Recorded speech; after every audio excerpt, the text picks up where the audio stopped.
The holidays start here at Kroger with a variety of options to celebrate traditions old and new.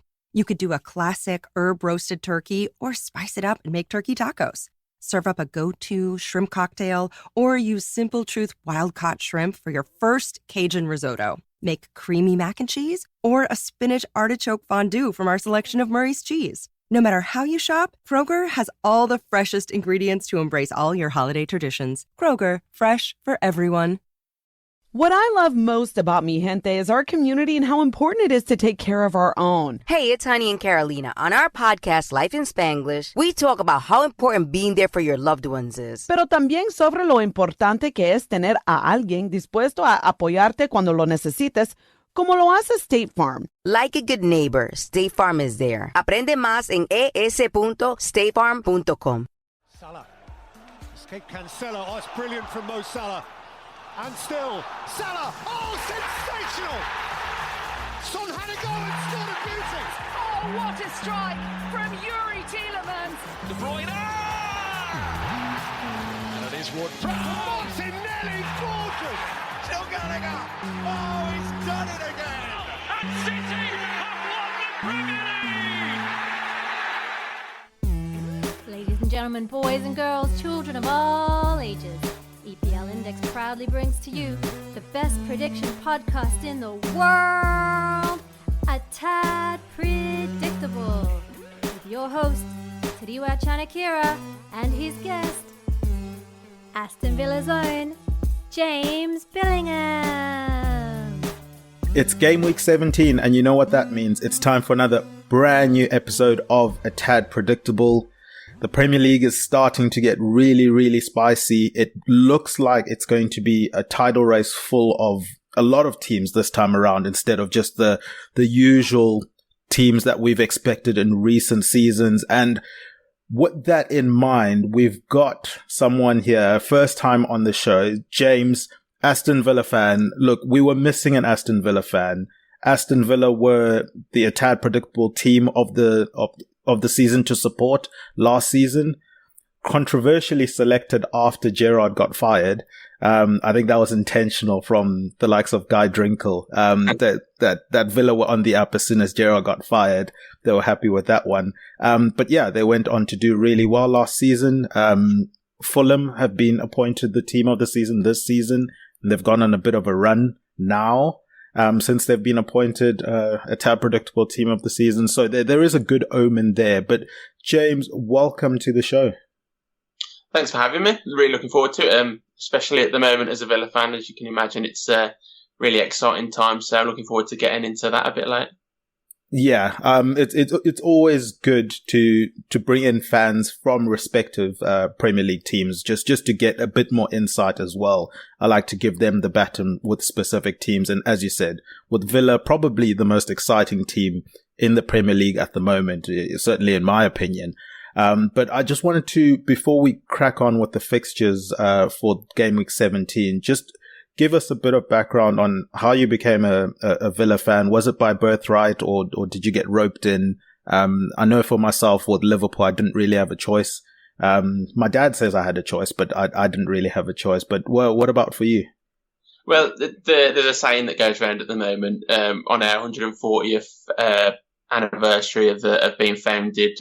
David Bradley did a voiceover video where he says, you don't choose Aston Villa, it chooses you. And I think everyone pretty much goes by that nowadays, but in all seriousness, it came through my mum's side of the family. Her dad worked in Aston as a kid, and then from then they've supported Villa through the generations there. They were season ticket holders in the glory years of winning the league and winning the European Cup. So, they've seen some great times. And it's just, it passed down, and I hope I can do that again with my kids as well. It's a great club to support. There's ups and downs all the time, and I'm glad that I was chosen. And chosen at a good time, it seems. You're enjoying a really good era and long may it continue, especially for Villa fans. But we're going to delve into more teams than just Aston Villa today. I know you were on a podcast a couple of weeks back on EPL Index. You really broke down what it was to be a Villa fan at the moment and what was going on. So guys, do go check that out. I'll do a cheap plug on that now, before we get to the end of the podcast. But, as we swiftly move on to the rest of the fixtures, for this week, we've got Nottingham Forest versus Tottenham. It's a Friday kickoff. First and foremost, what are your thoughts on the Friday kickoffs? And how do you see this game going between a Forest side who it seems like the clock is ticking for Steve Cooper? Last week there were the rumors that they needed to get a good result. Otherwise, he was going to be relieved of his duties there. And then Tottenham kind of limped into the weekend, but then ended up performing really well against Newcastle. What do you see in this type of fixture, and of course a Friday fixture? I personally love a Friday fixture. You finish your working week, for many people, and you can get back, and if you go into the game especially, you get back, you get ready, you go straight out. Stadiums under their lights are just, for me, a different sort of atmosphere that they're really great. So I do love a Friday kickoff. I don't always get to go to many, but when you go to Villa Park under the lights in particular, for example, that's great. So I imagine it's the same for every other fan when you're at your home stadium on a night time. But yeah, the Forest situation is really interesting to me. It was only a few weeks ago that they beat us. They beat us 2-0. They look like a pretty well-drilled side, but, recently they've sort of been easy to get at, really, and struggling. Obviously, they are missing Awani at the moment, who I think is a really great outlet. One of the best strikers outside the sort of big strikers in the league. I think he's so good at so many different things. Started the season really well as well, didn't they? So they will miss him, but they have got quite a nice squad. I think from the outside looking in, which isn't always the same as when you're obviously within a fan base, I think Cooper needs a little bit more time to sort of prove he can evolve again, because, we got the job done in some sort of fashion last season, and I think he's trying to build something. And it's easy to say from the outside, as I say, but I think you do need a bit of time when you're in that sort of situation with how they've brought these players in. And then on Spurs' hand, they've struggled with a lot of injuries recently, which is a common theme across the league at the moment for quite a lot of teams. But they're a really exciting team to watch. Ange Ball, as it's been obviously quoted, it is really exciting, really interesting. We struggled against them. It's the marking their fullbacks and midfield rotations that are really, really tough to keep hold of. So I think it'll be quite a good game. I think you will expect Spurs to go into it and dominate mostly, and then Forest to look to sort of hit them on the break, even though they're at home. So I'm looking forward to seeing what the outcome of that one is. I'd probably expect a Spurs win myself. Yeah, look, I think you mentioned the Awani injury, and if you tail Nottingham Forest's season last season, it kind of mirrored when he was available and when he wasn't. So it is a massive blow for them. But yeah, it was another season where they did bring in quite a few starting players, not as many as the first season in the Premier League, but those players do need time to sort of gel, get together. Steve Cooper needs to sort of figure out what their best assets and attributes are and get them going. So yeah, it will be interesting if he does leave. Hopefully he gets a little bit longer just to try and resolve it. But I think owners tend to get a bit tentative when it comes towards January and they're being asked to spend millions of pounds on a manager that they're not really sure of and sort of invest in their vision. So this will be a tough game. I would hope for Steve Cooper's sake that this isn't one of those must-win games to keep his job, because that's quite a tall order against a very aggressive Tottenham team that I think is going to be looking to capitalize on Forest's poor form. I've got 2-0 here for Tottenham in this one. What scoreline were you thinking? I think Forest will score, but Spurs will outscore them. I think a 2-1. Yeah, Son in the goals again. Yeah, as you say, an evening game should be really, really entertaining. Let's move on to the Saturday fixtures. We've got Bournemouth versus Luton. Bournemouth, another one of those teams that are starting to really play well. Couple of good results at the moment. At the beginning of the season, I was a fan of Andoni coming in. I thought it's a perfect type of club in Bournemouth to what he's done in Spain, which is taking a club that's not going to be one of the top clubs necessarily, but can cause a lot of chaos and be the underdogs, but be successful as the underdogs. And it's taken a while. I thought at the beginning of the season when they played Liverpool, for example, they showed the signs of how dangerous they could be. But certainly now it seems like they're really in a good groove. Solanke's playing well, which is always good for them. And then obviously Luton, who gave Man City a bit of a scare last week, only to succumb to the force that is Man City. But what do you think of this one?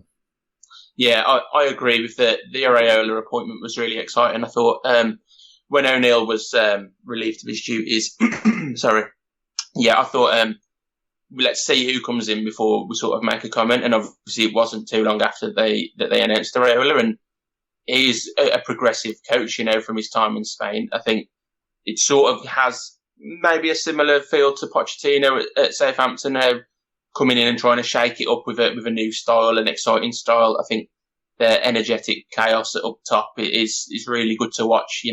When they lose the ball in the opposition's final third, then they still try and win it back up high, and it's just so good to watch. I think that's why they made the move they did, obviously, in the summer. And in terms of Luton, I think they're showing more quality, actually, I think, than what I thought they would this early on. I think that's helped with the likes of, obviously, Barkley and Townsend being brought in.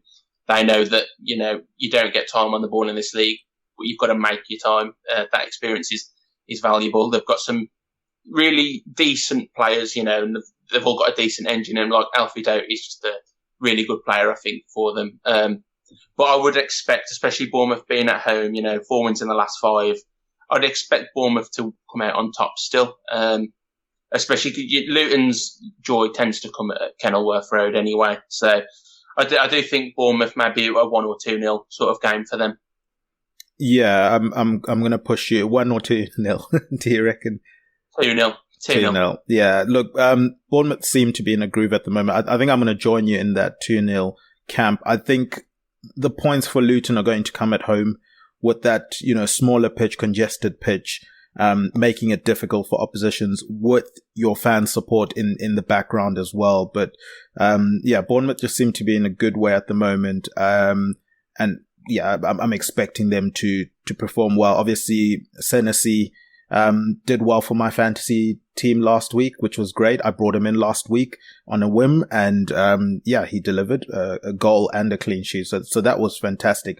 From a personal perspective, I wouldn't say so much for Cole Palmer and Chelsea, who've been maybe one of the surprise teams of the seasons in terms of the lack of performance that they've had so far this season.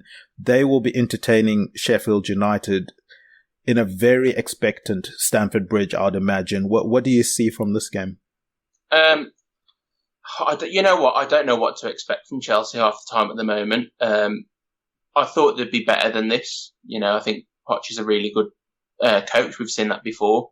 I thought they'd get more results than this. They've had some good performances this season still, but the game is about margins quite often. And if you don't take your chances, which when you're lacking a real quality striker, that's going to happen quite often, then you're going to struggle. And then that plays into your sort of mentality as well, going into games. And then obviously you've got Sheffield United that they've got a new manager in the past couple of games, and they're going to look to just get points however they can, really, for a start, and then build on that.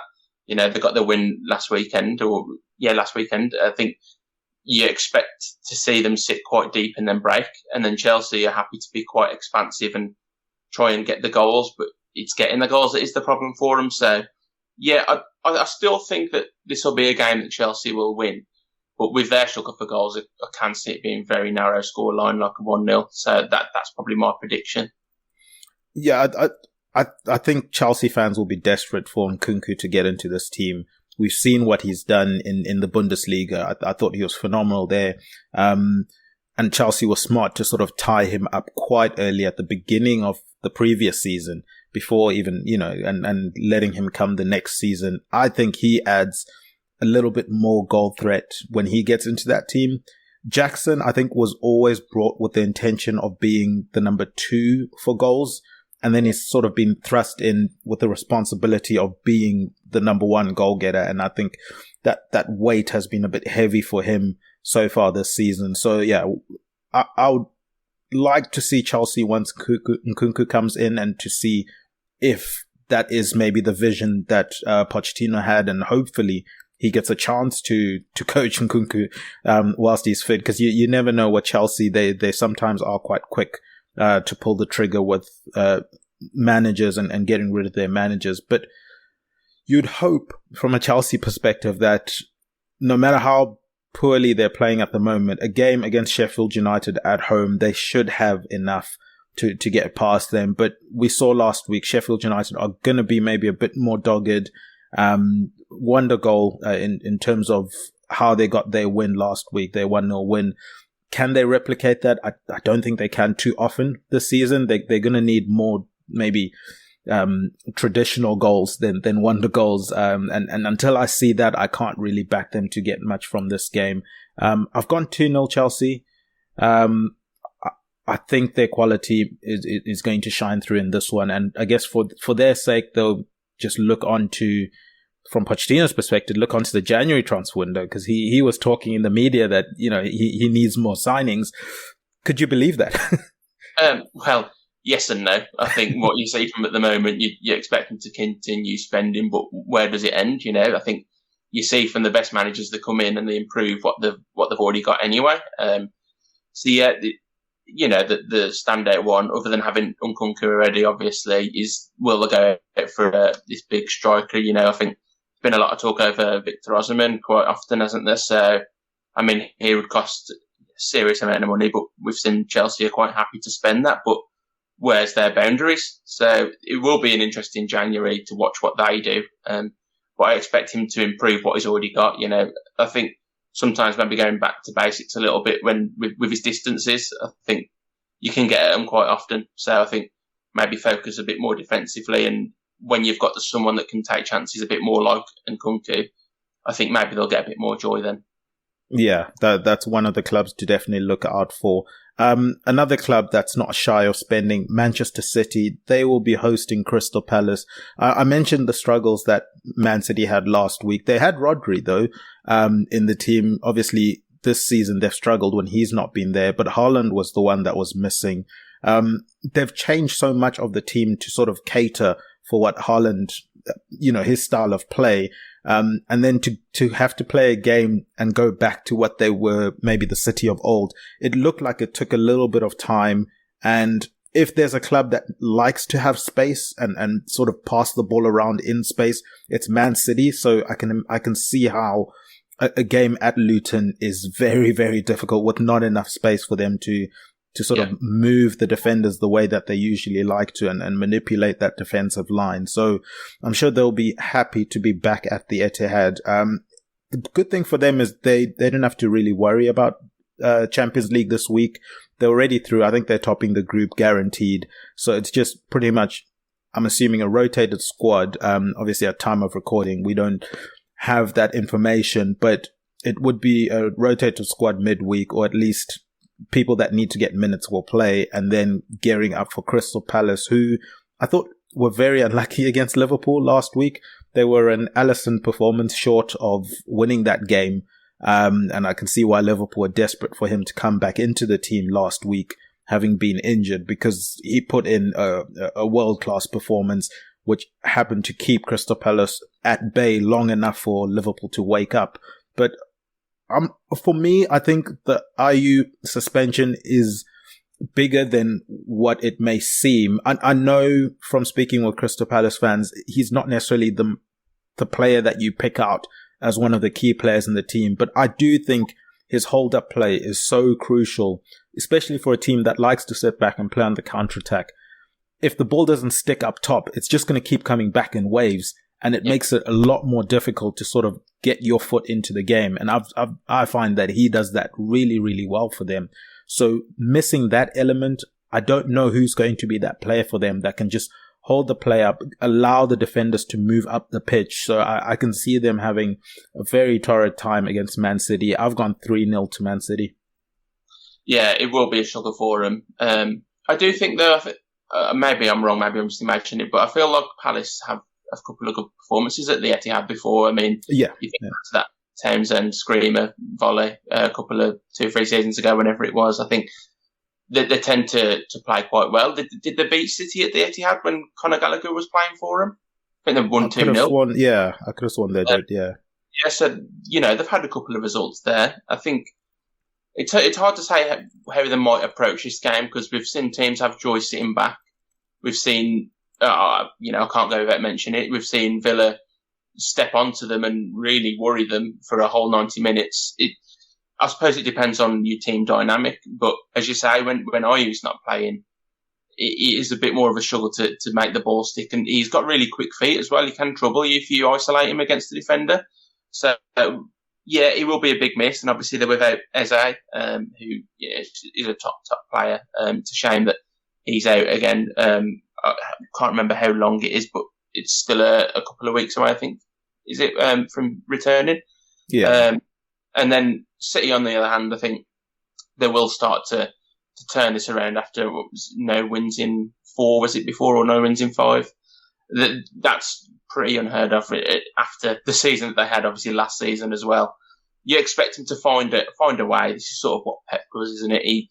He starts a season one way and then he finds another way and they're going with like 20 on the spin or something like that. So I expect him to really start motoring as it comes, towards the turn of the year and afterwards. So I think that they will win this game 3-0. I think Palace will struggle to get too much in terms of chance creation, and City will look to just keep the foot on the ball, keep them moving, keep them working. Even with or without Haaland, I think that they'll get the job done. Yeah, definitely. And yeah, as you said, it seems like Eze is trying to rush back as quickly as possible. It's more Hodgson that's being cautious and trying to hold him back. So I'd be surprised if he's ready for this week, but certainly next week it seems like that's when he's going to step back into the fold. Let's move on to a team that's all too familiar with injuries this season. Newcastle, they'll be entertaining Fulham at St. James's Park. For Newcastle, a couple of their players are starting to come back. It's impossible trying to decipher an Eddie Howe press conference to figure out who is playing or who isn't playing, who's fit. But it does seem like they're starting to get a few of their players back. I think obviously it wasn't intentional, but the suspension that Trippier is going to get now, for accumulation of cards, I think that's going to help him in the long term because he seemed like he was the 31-year-old fullback. So, towards the latter part of the season so far, you could see he was starting to wear that age a bit more, and especially with the amount of football he's played throughout his career. Most of the teams he's played in recent years have been playing European football and domestic football as well. He's going up and down that channel. You can see it with the likes of Robertson and stuff, where it does eventually start to catch up to these players. But I think the break will do him well. Maybe, obviously, if I stick with the fantasy football analogies, not a lot of fantasy players will not be too impressed with him not being there. It's a big chunk of money to be spending on a defender. So we'll see what people do on that side of things. But for Newcastle, must-win game midweek in the Champions League, and then have to play a very up for it Fulham, who have back-to-back 5-0 wins. Obviously, as I mentioned, they are a tad predictable team of 23-24 season, and they've been doing well since they became that team about 3 or 4 weeks ago. So hopefully for our sake, the good fortune continues for them and they're able to get something from that Newcastle game. I think Fulham will fancy their chances to at least get a draw in this one, considering the amount of injuries that Newcastle have. Whether or not those players come back in this game, they'll still need match fitness, so they won't necessarily be sharp, and they would have had played European football. Not playing the best football at the moment, they look tired as a team. I'm going to go with the 1-1 here. I think Fulham get something from this one. Yeah, I find it quite tough to call because I think, Newcastle at St James's Park are quite a different animal, with the crowd behind them. They can really get going. But on the other hand, you've got Fulham who are in form and they look really good, playing some good football. Raul Jimenez obviously back in the goals as well, which is really big for him.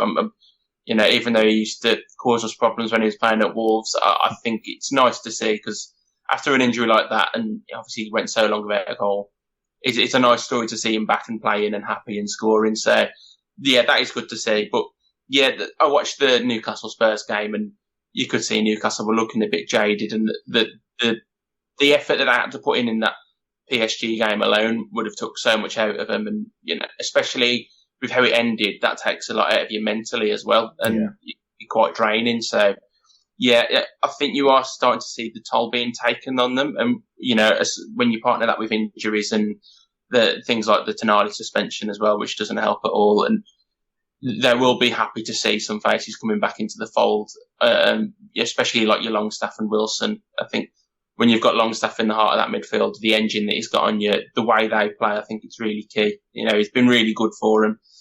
I will struggle to call this result, but I'd probably have to still say Newcastle come out on top just about with 2-1.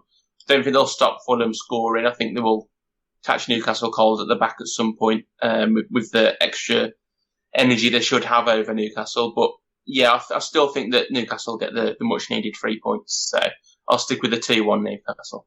That's good. That's well good. It would be good for Newcastle to sort of get back to winning ways, and obviously it's always interesting the narrative that gets put on teams based on just one weekend. But before the draw with Spurs, Newcastle were doing okay. Yes, their away form is definitely concerning, and EPL Index writer Jake Jackman I always see him on X, formerly known Twitter, complaining about Newcastle's away form and how that could be their demise with aspirations to get European football again next season, whereas their home form seems to be good. So yeah, if their home form continues, I can see that 2-1 scoreline being a reality. But let's take a short break, and then we'll be back to sort of get your Aston Villa State of the Nation address. You ever heard the phrase, the more things change, the more things stay the same? And while we love the excitement of new things, it's also nice to have the reliability of something constant. Hey, it's Wilmer Valderrama, and when it comes to insurance, State Farm is a good neighbor you can count on. Solo llama a tu agente. Another way State Farm helps is by supporting the creators and storytellers of the My Cultura Podcast Network family. Con la ayuda de State Farm, estamos ayudando y asegurándonos de que nuestras voces sean escuchadas. Como un buen vecino, State Farm está ahí. Aprende más en es.statefarm.com. Tired of ads interrupting your favorite show? Good news. Ad-free listening on Amazon Music is included with your Prime membership. Download the Amazon Music app or visit amazon.com/ad-free sports. That's amazon.com/ad-free sports to catch up on the latest episodes without the ads. Enjoy thousands of Acast shows ad-free for Prime members. Some shows may have ads. All right, we are back. Right, so Aston Villa. Is there a team that's, if we were to do power rankings in the Premier League, I'd probably put Aston Villa at the top of the power rankings at the moment. It seems like everything is going right for you guys, but what do you make of this season that you guys are having? It started last season, but yeah. Yeah, it's been incredible. I think we were just talking about the Newcastle home form, away form thing, and there's been quite a lot said about Villa's away form as well, which it's quite middle of the road. And when you put that into perspective, that if we improved that where we could be already, it's remarkable. The change that we have seen over the past year and a bit that he's been here. And when you take into account that we've had, European Conference League football this season as well, which, you can say there's a caveat that it's not of the highest quality, but, when you're travelling still, playing the games, and we've had some tough games still, I think it can take its toll, but he's not even making too many changes either from week to week. It's incredible how it's not just the results we're getting, the way that we're playing is really, really interesting and exciting, especially the midfield, how that operates. It's incredible. I think I'd have to highlight one player in particular at the moment who was brought in the summer, and that'd be Pau Torres. I think every game he's getting stronger and stronger defensively, and then he's just playing his normal game on the ball from what we used to at Villarreal. The way he passes through midfield and into the front line is incredible. It's something that Mings was getting better at last season, but then you put Torres there and it's like he's a midfielder playing in defence. it's what he was brought in to do. He's machined their build-up play. We saw that against Arsenal at the weekend. A ball into Ollie Watkins breaks the press, and then we move the field pretty quickly. So yeah, I can't believe where we are at this point in the season already. I think there's a lot of obviously talk around, will we get Champions League football? Are we title contenders? Which is just really strange to hear. But for me, it's just about getting carried away in the moment because, we know how quick football changes. We've had some ups and downs ourselves over the past decade or so, being relegated, promoted again, and then nearly relegated, and then just wavering around, and then the Gerrard era, which was really turgid towards the end. I think there was quite a toxic feel around the fan base around it. I think everyone was fed up, and then in comes, European specialist Unai Emery, and since then we've not looked back. So, you've got to enjoy the great times while they're here, and I think that we will have a really solid season. Before the season, I'd have said, I'd take a European place again, considering that we are in Europe and we've got to play the league as well at the same time, and the domestic competitions as well. It's a long season.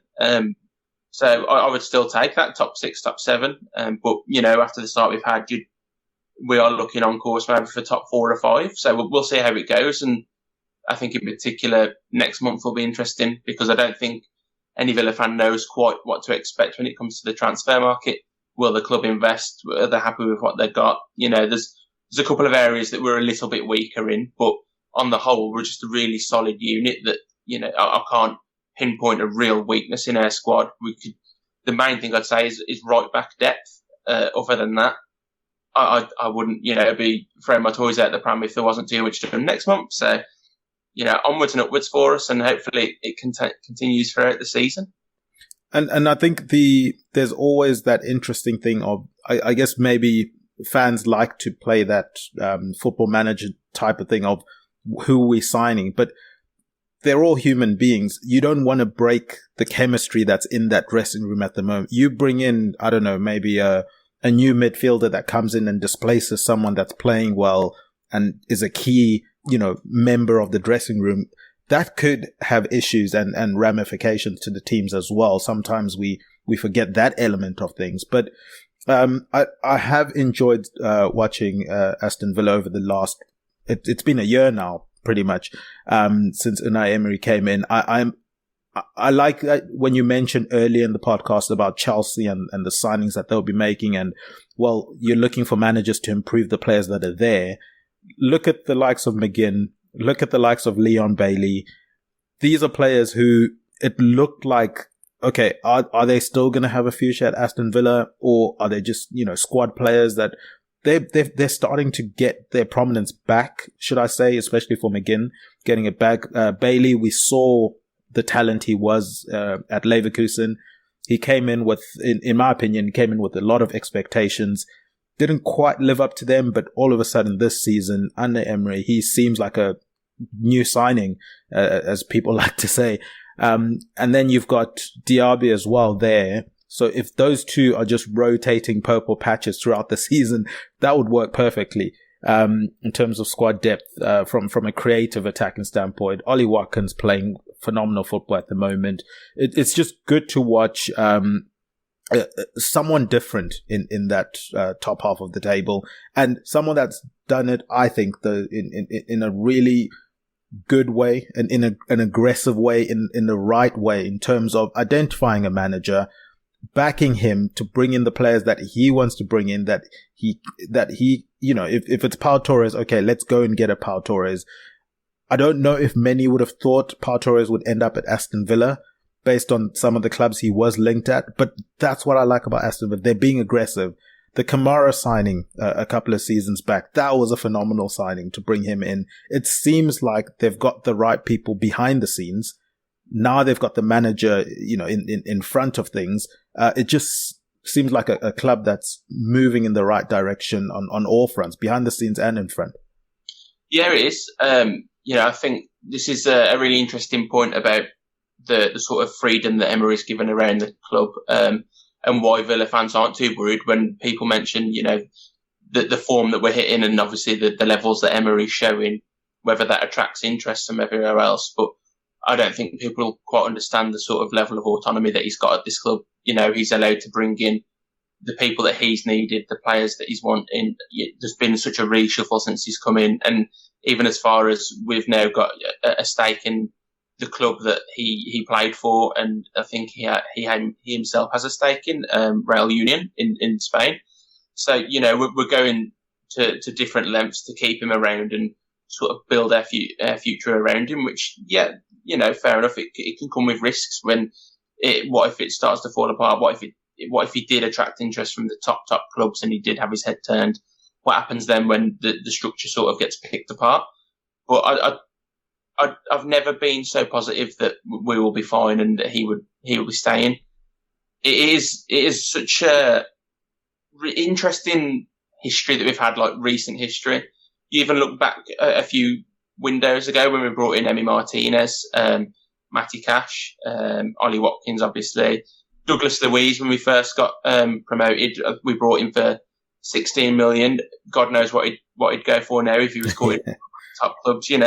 I think we've quietly done good business over the years. We've done some poor business as well. It's sort of part of the game, isn't it? You've just got to try and reduce the bad and increase the good, and we've done that quite regularly. So I think even though we've had some sort of issue with a couple of the signings, on the whole, you look at who we've brought in and the prices that we've paid, it's been really reasonable. For example, Pau Torres, £30 million. Is really not bad value at all with what we see players going for at the moment. And he was brought in because he fits the style. He was ready-made for the system that Emery wants to play. So I think there was really good recruitment. And Emery's profiling of players itself is really interesting.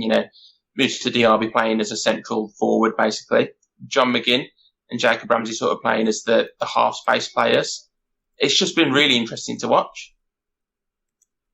Yeah, it's been interesting to watch. Obviously, Johan Lang as well, one of those people that have been working behind the scenes, maybe doesn't always get the flowers that they might deserve. But let's move on to the rest of the fixtures, because I know Aston Villa is going to pop up quite soon. But if we move to Burnley versus Everton, I mean, for Burnley, they had that 5-0 win a couple of weeks back. It was obviously against 10-men Sheffield United. It seemed like maybe this is something you hold on to if you're Vincent Kompany, to kind of galvanize the team to go forward. I remember, in a podcast not too far back, I was talking about Luca and how important he was going to be for their sort of attempts to stay up this season, playing out wide on the wing for them. He seemed like one of those players that could be sort of the focal points that they could build a team around. He then gets injured and is probably out for the rest of the season. So I'm not giving them too much hope now. We'll see what they're doing in the January window. But without him, I'm struggling to see who's going to step up for them at the moment. We've got Everton. It seemed like their backs were against the wall. They get the 10-point deduction. If you have thoughts on that, by all means, do share them. But it almost felt like the whole club galvanized and was sort of an us against the world mentality. And with Dyche at the helm, we know how good of a manager he is. It seems like he's getting things to work at the moment.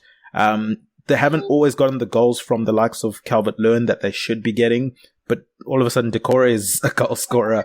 There seems to be the era of midfielders that are maybe more defensive, all of a sudden scoring goals, with the likes of Scott McTominay and Decore stepping up. But yeah, what do you make of this game? What did you make of the Everton points deduction, if you have thoughts on that? I think it'll be a game where I think Everton will carry on flying, to be honest. But I do like Burnley. I like the sort of transformation they've had over the past year and a bit. I like that they try and be a bit brave and expansive on the ball. I think they just need to balance it with a bit more pragmatism. This is something that we sort of struggled with when we got promoted. Smith wanted to still be quite expansive. And then we were quite fortunate to have the sort of lockdown era. And he tightened us up a bit more and drops into a bit more of a low block more often. And I think that Burnley are going to have to be a little bit more pragmatic with how they approach the game. Everton, I think Dyche is proven his worth recently. I think he was underrated in his coaching levels when he was at Burnley, to be honest. I think he was working with what he got, hadn't he? So I think he's come to Everton. He's got a pretty decent squad, and they play direct, but in not this, the way that people had pictured Dyche to play direct, long ball into the striker constantly. It's not always that way. It's quite quick on the ground at times as well. The interplay is quite nice. I like players like McNeil. Doucouré I recently brought into my FPL as well, just in time, because I think he is a goal threat. When he's on form, he can make that late run into the box. Could have had a couple more this season as well. Yeah. So, yeah, it'll be an interesting game, but I think Everton will come out on top 2-1. And hopefully Sean Dyche gets a good welcome back to Turf Moor. So you've gone 2-1 to Everton. I've gone 2-0 Everton. I'm struggling to see. I need to see evidence of this Burnley side without Luka before I get more bullish about what they can do on a week-to-week basis. But yeah, we've seen the proofs in the pudding for Everton in terms of delivering at the moment. And, there's always going to be that if they didn't get 10 points deducted, they would be here at this point of the season. We're going to hear that throughout the season. But yeah, let's move on to Arsenal versus Brighton. What are your thoughts on this Arsenal versus Brighton game? Yeah, the Arsenal sort of transformation this season has been quite interesting with how they are becoming a little bit more solid. I think the most interesting thing for a lot of people is how Havertz works for them. I think he brings a serious upside off the ball and aerially as well. We saw him quite recently making quite a few good runs in behind as well, from that sort of left centre mid position. It is different to obviously how Xhaka used to play for him last season. He's a little bit more creative, and he was obviously also really solid. But yeah, they are a bit more of a pragmatic side this season, just clinching games, but keeping clean sheets, which against those teams that are a bit lower down that look to try and hit you on the break more often. When you think about that Southampton game towards the end of the season last season, where that was the real killer for them, I think they're looking to sort of minimise that sort of those errors. So yeah, I can see what they've been trying to do so far this season, and a couple of mishaps maybe so far along the way. I still think that they look like they're playing towards being champions still at the moment. Still see what maybe they could do in January. I think that might depend on what sort of funds they could raise as well. Because I think, they did spend quite a lot in the summer as well.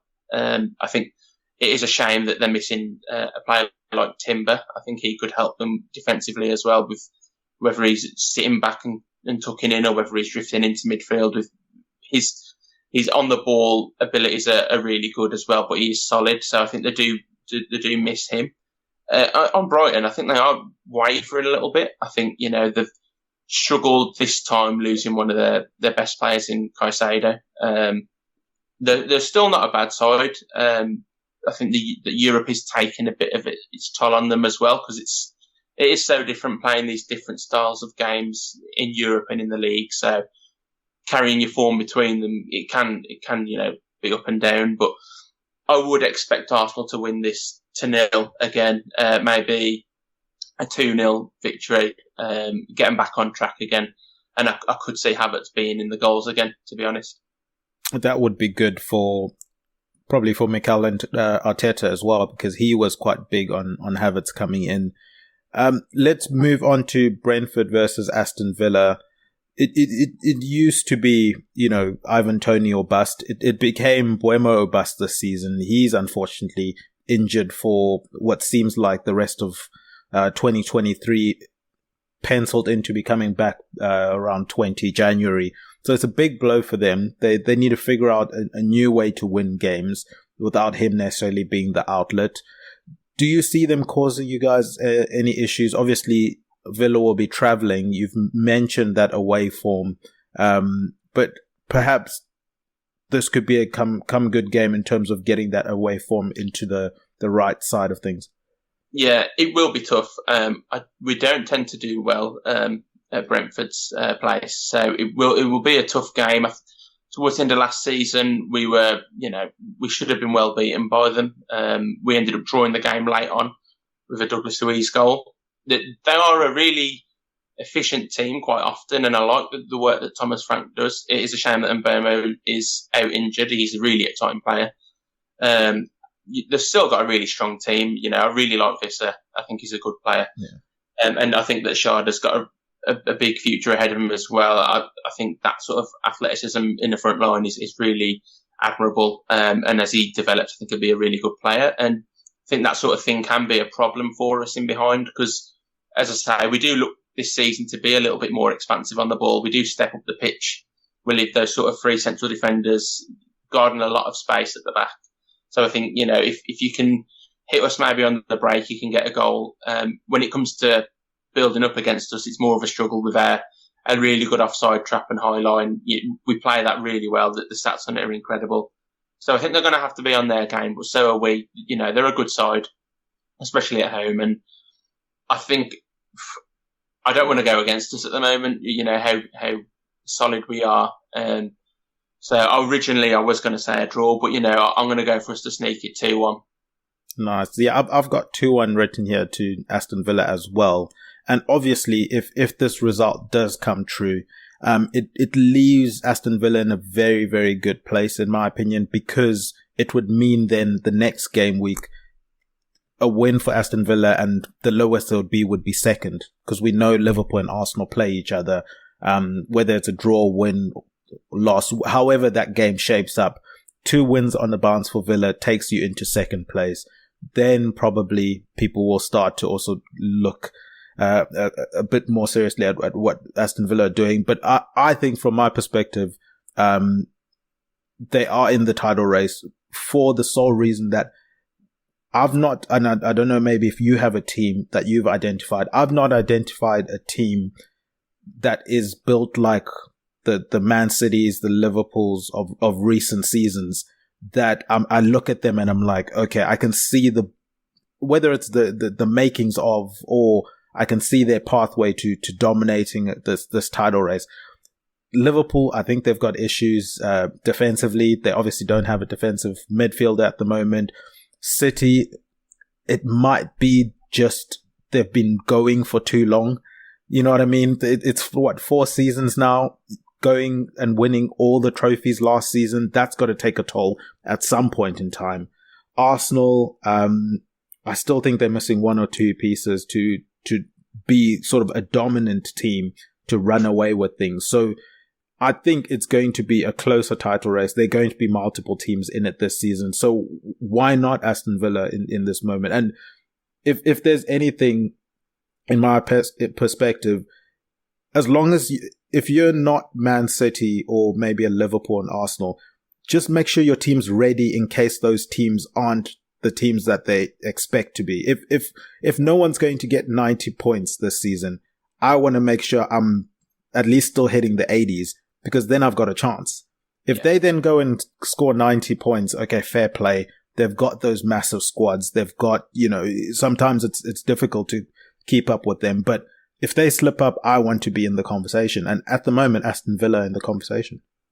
Yeah, as I said before when we were on Arsenal, I think they were looking like they're heading towards being champions for me. But I really don't think it's a runaway title this season. Yeah. You look at the league, it's been quite balmy. Luton close to taking points off both City and Arsenal in a week. Okay, they fell short. But you can see that the league itself is quality. Even the bottom 3 teams will cause a team a problem at some point this season. So as you say, it is about being ready. And if you're kicking it around that area still as it comes to March, April, May, then you're in with a shout. And as I said before, you might as well get carried away while you're in and around that area. So yeah, I do think that we're in a title race. I think we aren't. I wouldn't back us to win it right now. Purely because I think you do have those squads of Arsenal and City, and I think if City get Kevin De Bruyne back and firing like he can be, I think that dynamic between him and Haaland can, get them many points itself. So, yeah, I don't see a standout, sweep the floor with it by April sort of winner. I think it will go pretty close to the wire as we come into May.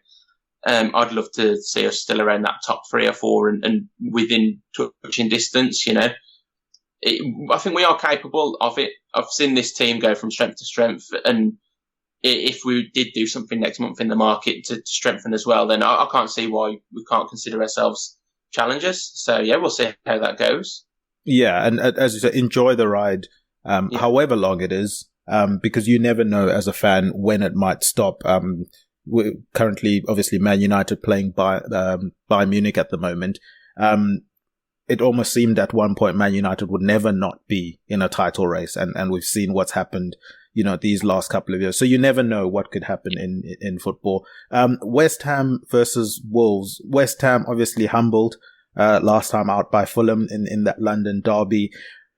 I think from my perspective, and I'm not trying to take away from the performance from Fulham, which I thought was phenomenal, I do think some of those West Ham players already had their eye on Thursday's game. They know it's a must win. They need to top the group to sort of guarantee their through to the next round, not having to play sort of playoff matches of that ilk. So I do think that was part of it. And if their game this week, midweek, is a close game, is an intense game, and they have to sort of put a lot of effort in, I'm sitting there as Wolves thinking, great. If I'm Wolves, I want it to go as physical, as long, as hard, as intense as possible.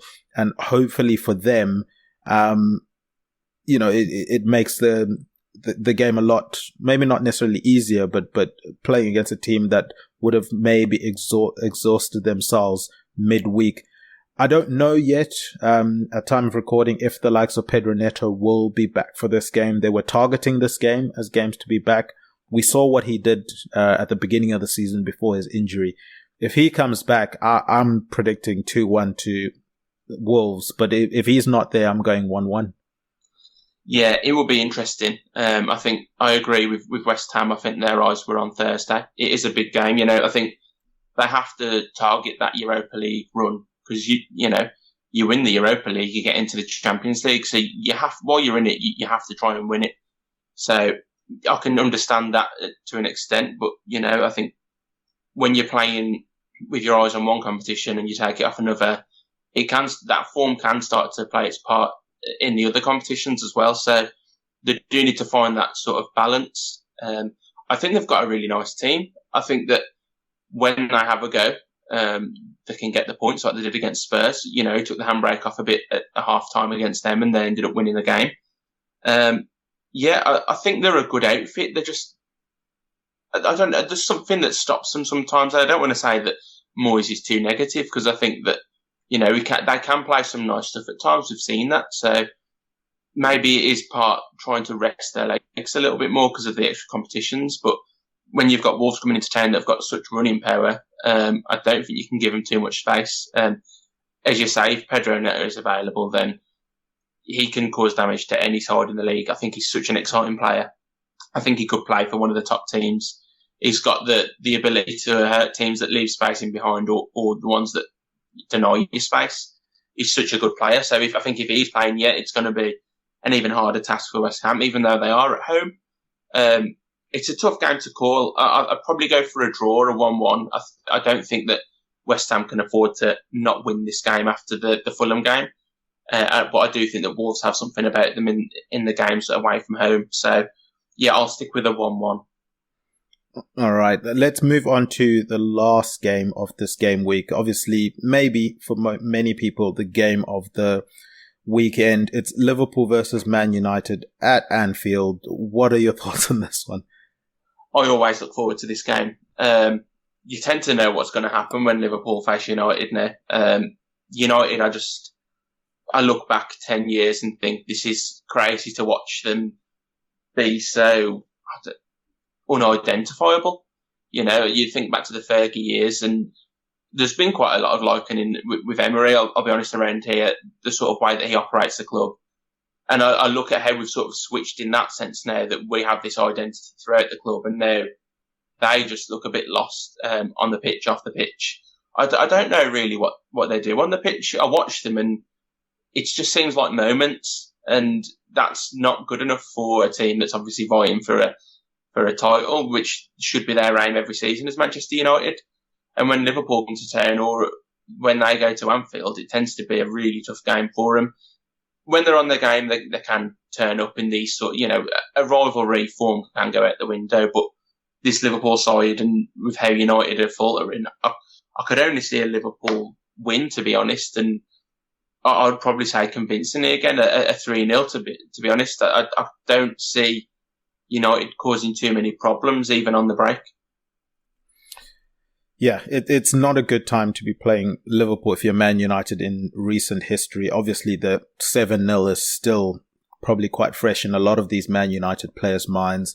I think a big thing would be whether or not they're out of Europe. If they're dejected, having not gotten results the way they're meant to go in Europe and they're out and now they have to go to Anfield, it might get messy again. We know what Liverpool do at home. I think they've won every single game at home this season. So it would be hard for me, even when they say form goes out the window. Sometimes, yes, form goes out the window, but that's usually the case when the other team has a belief that they're going to go and cause them problems. I don't know if this Man United team has a belief. I don't know Bruno Fernandes personally. I don't know what's in his head, but him getting that suspension for this game seemed a bit weak, in my opinion. It seemed like he wasn't keen to go play this game. And again, if your captain's doing that, what does it say? What message is he sending to the rest of the team? So I'm worried for their fans, in terms of what they can expect at Anfield. I think Liverpool want to make a statement. And as I said, if Liverpool win this game, it then goes to that next week against Arsenal, where it's going to potentially be a top of the table clash, if everyone wins their game. So it just seems like a harsh game for Man United. And as I say this, they've just conceded. So yeah, I wanted to say 3-1. I'm still not confident of Liverpool's defense. Yes, Alisson is back. He makes the world of difference. To me, he's the best goalkeeper in the world. And it shows week in, week out with his performances. But I still am wary of Liverpool without that defensive midfielder. We know Man United are probably going to play on the counter-attack. Liverpool aren't going to have that player to break up those counter-attacks. And that could maybe lead to one of those, 3-on-4 situations where Man United just make the right decisions and put the ball in the back of the net. So I'm going to go 3-1 to Liverpool. It's still a Liverpool win, but 3-1 from my perspective. But James, that is going to do it for another episode of A Tad Predictable. Do you have anything you want to plug, put over, or promote before we wrap up? I co-host on the AVFC Faithful podcast. Any Villa fans or non-Villa fans that want to take a listen whenever we play your team or anything like that, then you can find us on YouTube, you can find us on Twitter. The AVFC Faithful, who we actually represent, is on Twitter as well. That's his handle, the AVFC Faithful. And we are on Spotify as well. So yeah, go and check us out. Awesome stuff. From my end, guys, go and check out all the content on EPL Index website, match previews, post-match reviews, player performances, and then all the news you guys could wish for. Obviously, the transfer window is creeping up quite quickly. So if you guys want to keep up with what all the gossip is and all of the news regarding transfers, go check out EPLindex.com. Of course, go and check out the daily podcast show. It's the Two Footer podcast with Dave Hendrick, where he discusses the hottest topics in football. Also go and check out the flagship show that runs weekly. It's the EPL Roundtable, where Kev De Vries sits down with panelists from respective EPL teams. They do reviewings and previewings of the happenings around the EPL. Those are usually out Sundays or Mondays. Go and follow this show on the Twitter page at A Tad Predictable. Go and follow at EPL Index. Subscribe to EPL Index podcast channel on your podcast providers. Give us 5 stars. Write positive comments. That stuff really does help us out. Also, obviously, go and check out everything James has said. Write positive comments. Give them 5 stars on that on YouTube. Subscribe, likes, all of that good stuff. I've been Tidio Chanikira. You can find me on the Twitter handle at TadPredicts. Huge thank you to Obi Semenya. He's at John Empire SA. And Jodie McInnes, she's at Spursy141 for our guest intros. Our producer behind the glass, Mr. Guy Drinkle, he's at Guy Drinkle on Twitter. He's been James at The Holt 1874. That's at the HOLTE 1874 on Twitter. And remember, Chisinga Perry, Chinoshura. And still, Salah. Oh, sensational! Son had a go and scored a beauty. Oh, what a strike from Yuri Tielemans. De Bruyne! And it is Wood. Martinelli, gorgeous! Still Gallagher. Oh, he's done it again. And City have won the Premier League. Sports Social Podcast Network. Feel the whoa with Listerine at BJ's. You can save $2.50 now on Listerine products like Total Care Anti-Cavity Fluoride Fresh Mint Mouthwash or Cool Mint Pocket Packs Fresh Breath Strips at your nearest BJ's location. Experience the feeling of a million germs zapped in seconds with Listerine. Discount available through December 24th. Save now only at BJ's.